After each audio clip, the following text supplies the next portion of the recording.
Good morning, everybody. Welcome to today's 1 million by 1 million strategy roundtable for entrepreneurs. 1M by 1M, as you know, is the first and only global virtual accelerator in the world.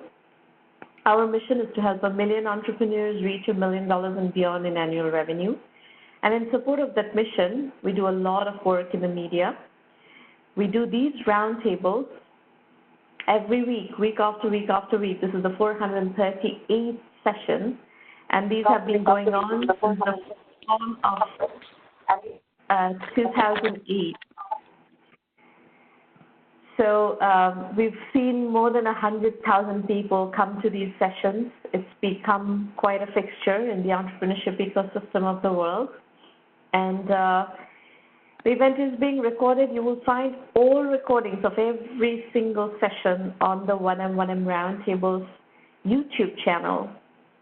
And if you are, this one is going to go on there as well.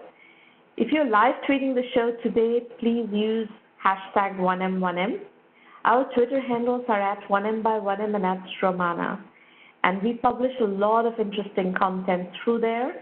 So please feel free to follow that and use that content for your learning and your inspiration. These are the call-in numbers. We will have time for call-in conversations today. First, we have the entrepreneur pitches, and then I will open up this line again. Do line up questions, do line up comments, and how you want to engage with the session, because it is a roundtable. It's not a broadcast. We want you to participate as much as possible. So we are going to kick off today with the entrepreneur pitch session. I want to set some expectations for those of you who are going to be pitching today. Remember, we are completely on your side. This is a working session. We are here to be with you, to answer your questions, to strategize on your project. So we have no other agenda whatsoever, really. And the only thing I would say that if you disagree with my feedback, that's perfectly all right. It's your venture. So ultimately, the strategy for this venture is yours. How you're going to navigate is yours. I give you feedback based on my experience and having seen, many tens of thousands of these businesses and what has worked, what has not worked. I have some perspective, and I just try to give you feedback based on that perspective. One thing, though, you have to consider is that not all businesses can raise money, and raising money doesn't necessarily guarantee success either. This is the reason we put this message up there is that we see in this ecosystem, in the entrepreneurship ecosystem, a mad rush to raise money. And we just think it's unhealthy, and it's kind of like a misjudged expectation.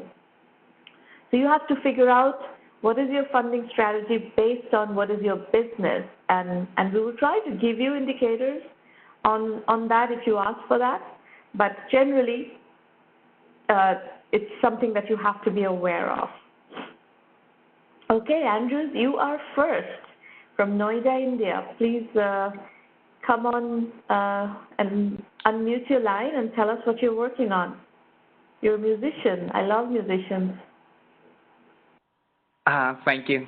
Thank you so much, Ramana. Can you hear me? Yes, I can hear you fine.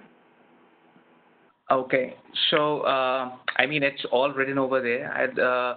My name is Sahil Andrews. I'm from Noida, India, and I'm an entrepreneur since past 6 years now. And that's all. Could you please move to the next slide, Ramana? Okay, so ShipSafe. ShipSafe is a comprehensive digital auditing platform for oil tankers and maritime container ships. We developed this application. This is a SaaS-based application. We developed it after taking feedbacks from various vessel management companies, and it is right now being run on 30 container ships at present. Mm-hmm. So it basically audits. Andrews, I have one question before you go on. Are you from this industry? Yes. No. No. So you just came up with it randomly? No. it wasn't like that. I didn't came up with this randomly. Actually, I was approached by one of the captains of a container vessel, and they told me their pain area. Then I set out on this journey to visit various ports, Singapore, China, Dubai, and I spent time with them to understand what challenges they face when their ships are detained and how they are managing actually the safety audits or the technical audits being done. Yes, Okay, Samana. very good. Thank you. So the I have a target soft corner customer. for shipping because my father is from the shipping industry. He founded a shipping company through the 70s, and then he also has been in the shipping industry all his life. Oh, wow, that's nice. So the target customer base would be maritime vessel. Shraman, I'm sorry, I'm sticking to the point because I Please received do. an instruction that I only get 5 minutes only. So Absolutely, maritime go vessel ahead. maritime vessel management companies are the target companies. These are, you might be aware, as your father has started a company, that these are companies who don't actually own the vessels, but they manage for their owners. Right? Chartering, They yeah. might be having chartering. Correct, Samana. So these are the companies which are pretty, they have to show reports to their owners. They have to submit reports to third-party vendors. The auditors come. So they are bound to conduct an audit every month of the fleet. Okay, the next is, there are certain companies, Shramana, they are not managing, but they are only conducting audits. They do nothing. Okay. They just conduct audits, and they earn money per audit base. All right, the third type of customer would be maritime vessel owners and managers. Now, there are companies like Seaspan. There's a Canadian shipping company, Seaspan, and there is Express Feeders in Singapore, and there are many other vessel owners as well who have got an interest in this platform so that their fleet can be managed properly. So next slide, please, Ramana. Okay, the pain. What we found out that shipping industry is still relying on decade-old ways.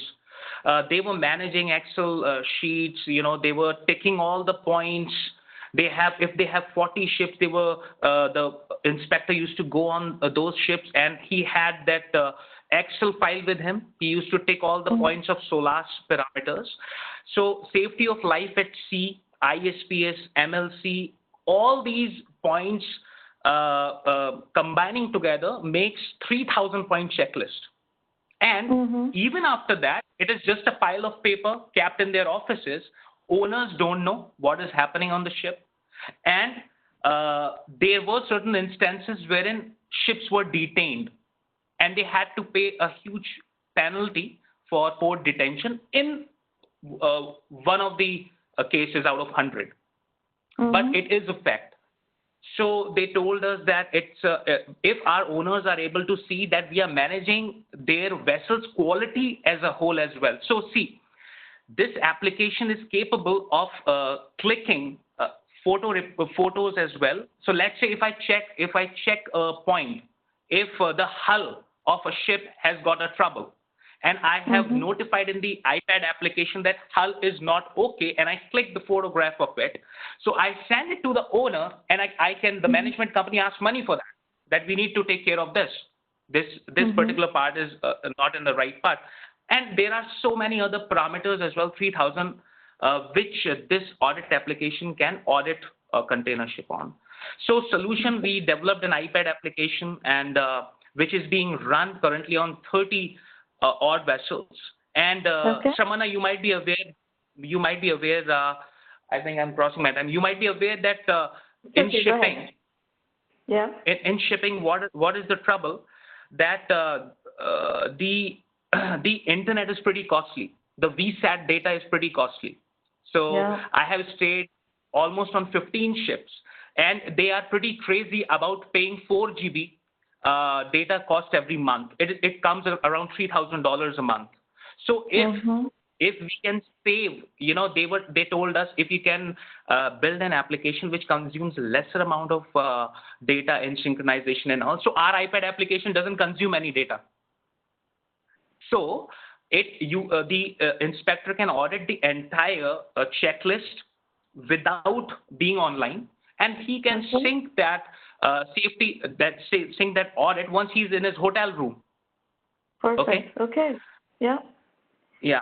So that addresses that, and it has got a unique photo report feature, which was pretty much required. It generates a photo report. See, reports are usually data points. Here we are talking about actual data point reports as well and photo reports as well. It has got sections: hull, bow, starboard, port and side. Workflow. You also have workflow. Correct. Yes, that's right. So it's kind of an entire workflow. 30 container vessels that are using your application, these are paying customers? These are paying customers, Shramana. How much are they paying? They are paying $60, $50 to $60 per vessel at this moment. We have only got 30 of them now. And that's enough? This sounds like a very important, kind of critical, almost mission critical application. Why just $50, $60 per vessel? So that is a good point. I wanted to break in, Shramana.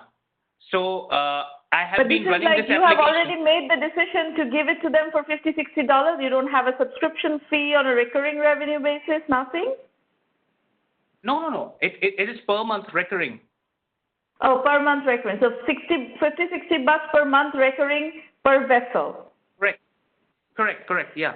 Okay. So the reason to because having an application is one thing and beating the bush and bragging about it is one thing. Yes. I want to create a test case, and now it is being run for 2 odd years successfully, and they have renewed it in the month of April again. So it's running. Now these 30 container vessels, do they belong to the same company? Has it been a ship by ship selling, or is it one company that is deploying it on 30 container vessels? So at present, one company is using it. It's a Singapore company, and I am in talk with one of the oil and gas companies too. I'm in talk with the container vessel companies too, and hopefully we'll be able to roll it out. The 100 vessels by the end of this year is from that company. The one that already has 30 vessels on, you're going to expand that? No, it's another one. No, those guys have got only 40 ships. Okay. Yeah. Okay, so it's one company with 40 ships, another company with 100 vessels, and then an oil tanker company that you're talking to. Got it. Right. Very good. Correct. Okay. And it can't be $50, $60 now. I mean, I hope so. So let's see. So the most recent audits were conducted on vessels in Dubai, Germany, Singapore, and I've mentioned here the per vessel per month charge. That's $50. So I have mentioned. I know it is pretty less, but it was to break even. Anyway, can you move to next slide? So my question to you is, will you be interested in investing $150K for 20% equity? That's my first question. So the answer to your first question is that 1 million by 1 million is not a fund. We are an accelerator, but we help you raise funds. We work with several hundred investors, so we can help you raise money. But and given the status you are in, we can help you raise money, but we don't invest money. The second question